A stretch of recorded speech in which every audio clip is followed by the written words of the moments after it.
Bishop's Rock in Cornish, Epskop. It is a skerry off the British coast in the Northern Atlantic Ocean, known for its lighthouse.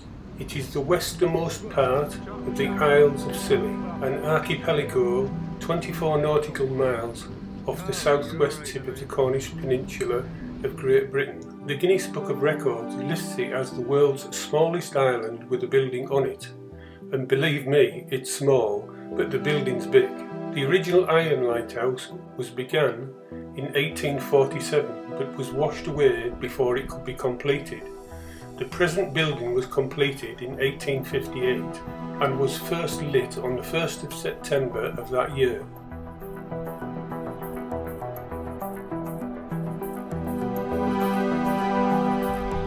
We enter the water at half tide, which was by no means slack water. The tide was running around the rock at the base. After a quick view of the lighthouse, it was off to the bottom.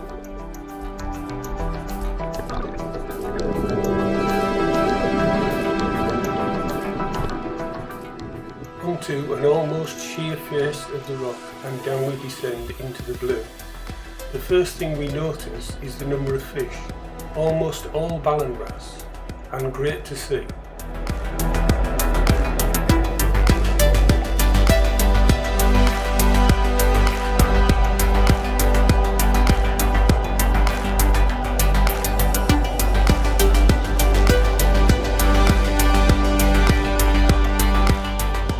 You can see the tide is hitting us hard, and we hear the boat trying to get into the right position to get divers into the correct position.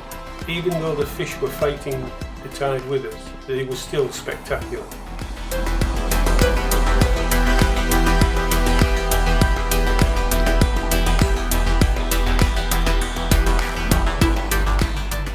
And suddenly we hit the bottom, in among the wreckage of the original 1847 lighthouse. History in the flesh. Large cast iron pipes and frames, now homes for many species. You can see patches of rust here and there, and weed growing over everything of the old structure. You could see why it had failed. The bending of cast iron and it being ripped into pieces with constant flexing is a recipe for disaster. The people who made this would not have been aware of the fracture dynamics of this material at the time.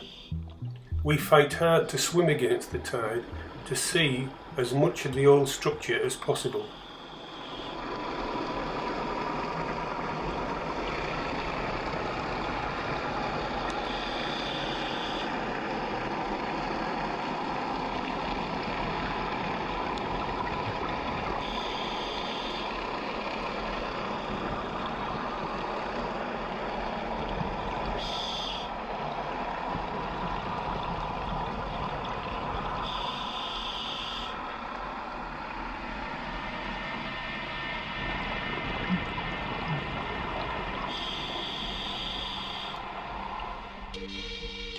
I turn to see if Les, my dive buddy, is following, and thankfully he is. We enter a dead patch where there is no tide, allowing us to explore the structure at leisure. Believe me, on this day and this dive, it's a luxury.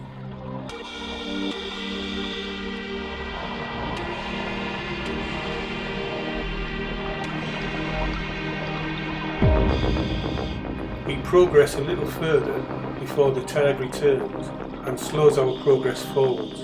The fish are fighting hard against the tide too. Clearly they are not used to divers and scatter constantly in our lights.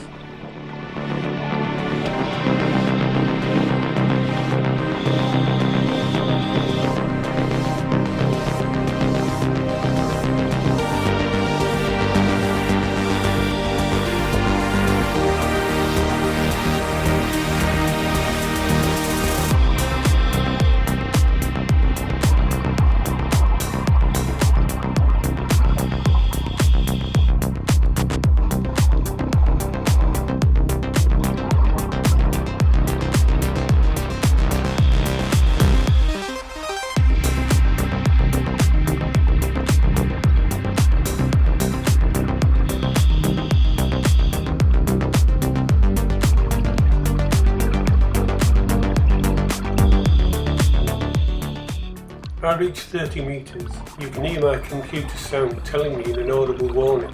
Generally, I choose not to dive below 30 metres as I am considered an older diver these days and I need to be a little more conservative in how I dive. You see the rockcook and pocod, two more species to add to our dive, and we are lucky to see them.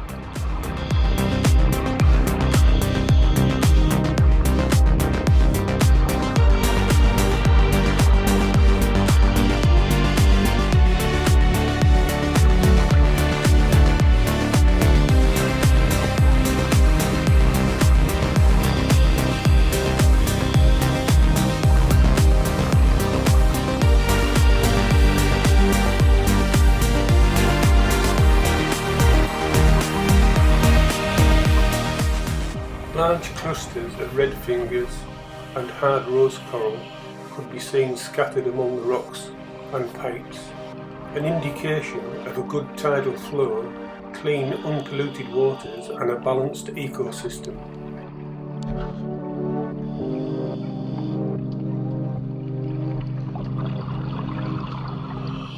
Here it's easy to see the trumpet of the red fingers. They look like small flowers out feeding in the water column, waiting for plankton to land.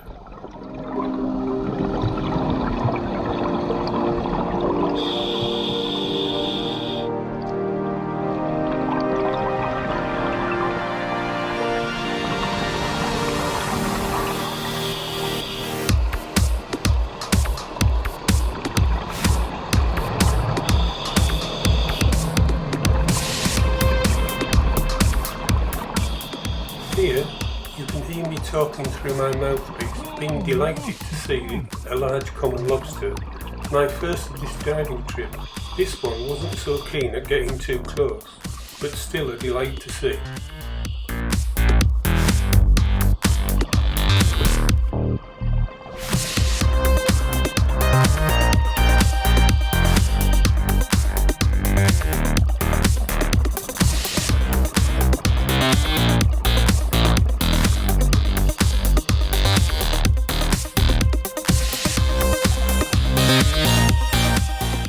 You can see the habitat and ecosystem has plenty of soft corals and fish, a spectacular treat.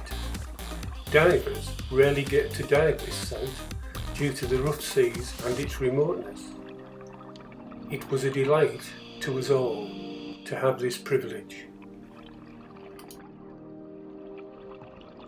A large specimen, pink sea fan sitting across the tide. They are very slow growing. This could actually be about 100 years old. Notice as I head past it is clean and clear of debris and unbroken. Just to remind you, this is a protected species. We need to take great care when we encounter them. A lucky find in UK waters.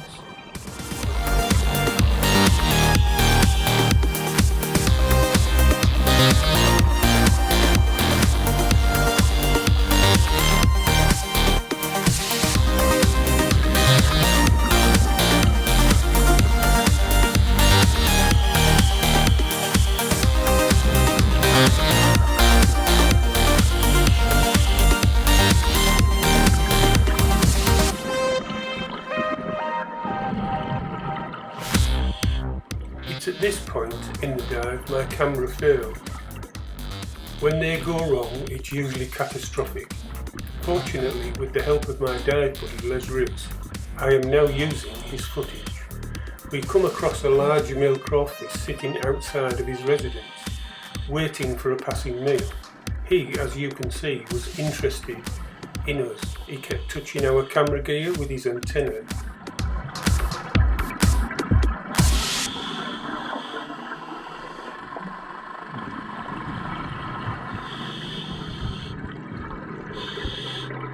You can see his gills beating in the water, his small pincers testing the water and tasting things.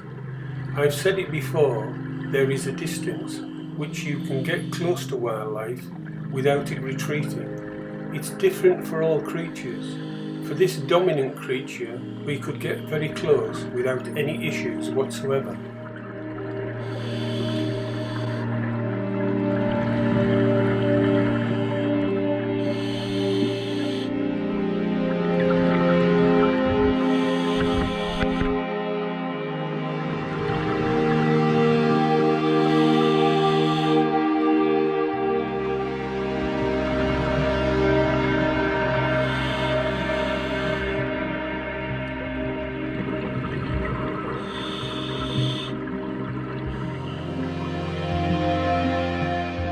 This is the end of our dive. Not because we had run out of bottom time, but just behind me, here, the tide was raging. We didn't want to be swept away from the rock out to sea away from our dive boat. I set off the delayed SMB from the bottom so that our boat knows exactly where we are. We then proceed up to 6 metres to complete the safety stop. Bishop Rock is a spectacular dive, one not to be missed if you ever have the opportunity. Thank you for joining us on this odyssey. We hope you've enjoyed it as much as we have.